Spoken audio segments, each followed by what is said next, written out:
In the diagram over here, what we see is two lines, M and N, that are crossed by this third line called T. And so what that means is T is serving as a transversal. And a transversal is a single line that is intersecting two or more other lines. So line T is a transversal in this situation. And when we have a transversal intersecting two or more lines, there are a variety of angle pairs that are formed. And those angle pairs have specific names: same side interior angles, alternate interior angles, corresponding angles, and alternate exterior angles. So let's talk for a minute about what the different angle pairs would be in this picture that fall into each of these categories. So to start with, same side interior angles.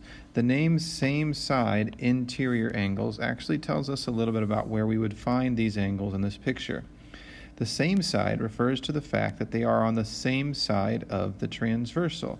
So if I look at my picture, I can see that the transversal here, you can kind of think of these four angles, 1, 2, 5, and 6, as being below that transversal, while the other four angles, 4, 3, 8, and 7, are all above the transversal. So a pair of same side interior angles would indicate that the pair is either both below the transversal or they're both above the transversal. Now the interior part of that name is indicating that they are on the interior space of the other two lines, in this case lines M and N. The interior space would be all of this area between the two lines. The other area outside would be called the exterior space. So out here and then out here, that is the exterior space, and this in here is the interior space. So if we put that together, we're looking for a pair of angles that are both either below or above the transversal and are both on the interior space. So that would tell us that angles 3 and 8 would be one pair of same side interior angles, and angles 2 and 5 would be another pair of same side interior angles. Now moving on to the next one, we have alternate interior angles. We see that part that says interior showing up again, so we're talking about a couple angles that are on the interior side, or the interior space. But now we have alternate in front, and alternate is indicating that these two angles are on opposite sides of the transversal. So one might be below, and then the other is above. So if we put that together, we're going to look at two pairs of angles that fit into alternate interior angles, and the definition for those. The first one is going to be angle 2 paired with angle 8. We can see that angle 2 is below the transversal while angle 8 is above it, and they're both in the interior space. The other pair would be angle 3 and angle 5. Same situation applies. Angle 3 above the transversal, angle 5 below. Some people might wonder, well, what about angles 2 and 3? Don't they fit the definition, with angle 2 being below and the transversal and angle 3 being above the transversal, and they're both in the interior space? One of the things we're going to keep in mind is that as we're pairing these angles up to fit these definitions, we're kind of pulling one angle from each grouping of 4 that we see in this picture. In other words, angles 1, 2, 3, and 4 form a grouping of 4 where T is intersecting M. And then 5, 6, 7, and 8 form a grouping of 4 where N and T are intersecting. So 2 and 3 don't count as a pair of alternate interior angles because they're both formed by T intersecting M. They're both coming from this same grouping of 4. All right, so the same reason 5 and 8 would not be considered alternate interior angles. 2 and 8, 3 and 5, those are our alternate interior angles. Now for corresponding angles, we're going to look at the meaning of the word corresponding. When two things correspond to one another, in a way that means that they match one another. So the first pair of corresponding angles, I'll just list one pair out and then we'll talk about why they're corresponding. The first pair would be maybe angle 1 paired up with angle 5. So what is it about those that make them corresponding? Well, if I think about this grouping of 4, and I think about maybe the cardinal directions north, south, east, and west, like you would see on a compass rose on a map, I notice that angle 1 is kind of in the western position, among this group of 4. And if I move down here to this group, angle 5 is also in that kind of western position. And so they are in matching positions within their grouping of 4. So we say they correspond. Now, for corresponding angles, we're actually going to have 4 different pairs. Angle 1 and angle 5 would go together. Angle 2 and angle 6 would correspond because they're kind of both in the southern position. And then I would have angle 3 matched up with angle 7, and then angle 4 matched up with angle 8. So those are called the corresponding angles. Now, lastly, we have alternate exterior angles. So we see the word alternate again, so that tells us that these are going to be on opposite sides of our transversal, but now they're in the exterior space of my diagram. So no longer are we talking about these angles that are kind of between M and N. Now we're going to be talking about the angles that are outside of this interior space. So the first pair of alternate exterior angles would be angle 1 and angle 7.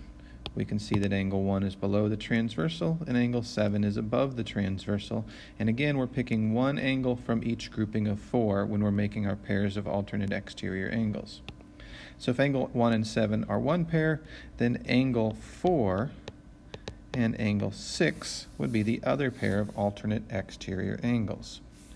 So that's how we would identify the different special pairs of angles when we have our transversal crossing over 2 lines. Now there's one more thing we want to take a look at, and that's what happens if these lines, M and N, are parallel to each other.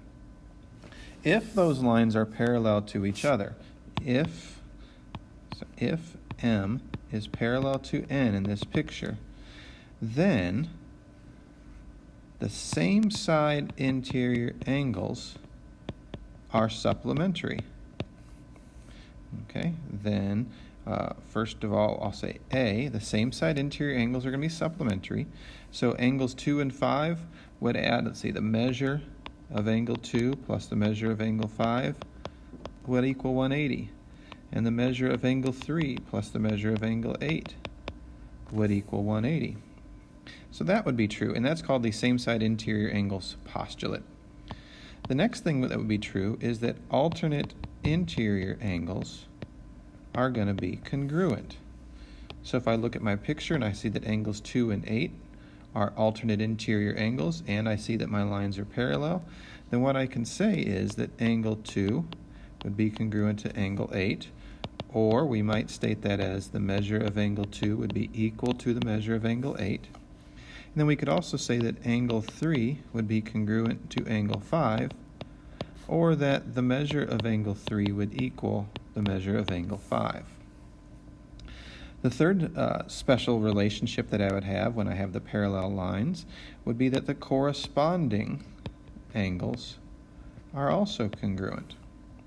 So over here I could say that in this picture, angle 1 and angle 5 are congruent, angle 2 and angle 6 are congruent, angle 3 and angle 7 are congruent, and angle 4 and angle 8 are congruent. And that's because of the corresponding angles theorem. And lastly, we haven't talked about alternate exterior angles yet. Those are also going to be congruent. So angle 1 in that picture is congruent to angle 7, and angle 4 is congruent to angle 6.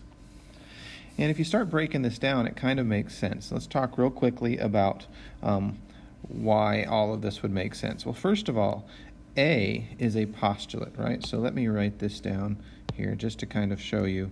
This one here, that is a postulate.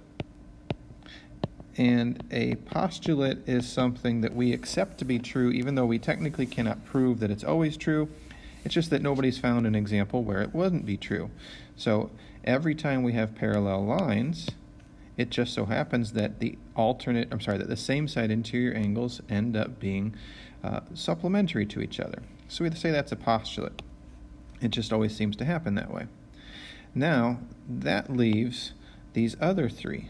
These are all theorems. And a theorem means that we can actually prove that this has to be true. And the way we're going to prove it is we're going to, first of all, assume that same side interior angles are supplementary. So let's assume that angle 2 and angle 5 add up to 180 because the lines are parallel and we have this postulate that says that that happens. Well, if I look at angle 8, for instance, angle 8 forms a linear pair with angle 5. And linear pairs are supplementary to each other. They add up to 180. So now I have two different angles, 2 and 8, that are both supplementary to angle 5. And what we learned according to the congruent supplements theorem is that when that happens, when two angles are both supplementary to the same angle, they have to be congruent to each other. So therefore, angle 2 and angle 8 must be congruent. And then the same thing would happen with angles 3 and 5. Since they are both supplementary to angle 2, they would have to be congruent to each other. So we can prove that in this picture the alternate interior angles are congruent. Now when it comes to corresponding angles, we build off the fact that we now know that angle 8 is congruent to angle 2. Since the alternate interior angles are congruent, and that means that 8 is congruent to 2, now we look at angle 6 and we say, well, wait a minute. Angles 6 and 8 are congruent by the fact that they're vertical angles, and vertical angles are always congruent. So if 2 is congruent to 8, but 8 is congruent to 6, that would lead us to say that angles 2 and 6 are congruent, proving that in this case my corresponding angles are congruent. And I could work through similar logic with the other three pairs of corresponding angles. So we've proven that corresponding angles will always end up being congruent. And lastly, we'd have our alternate exterior angles. So that would be like perhaps angle 1 and angle 7. Now this one's maybe a little bit trickier, but we can say, all right, we already know that angles 3 and 5 are congruent because they're alternate interior angles. We've proven that their alternate interior angles are congruent. Angle 1 is congruent to angle 3 because they're vertical angles, and angle 7 is congruent to angle 5 because they're vertical angles. So if 3 and 5 are congruent, but 1 is congruent to 3 and 7 is congruent to 5, that would lead us to say that angles 1 and 7 have to be congruent, proving that the alternate exterior angles will be congruent. And again, this is all dependent on the fact that we know that the lines are parallel. Okay?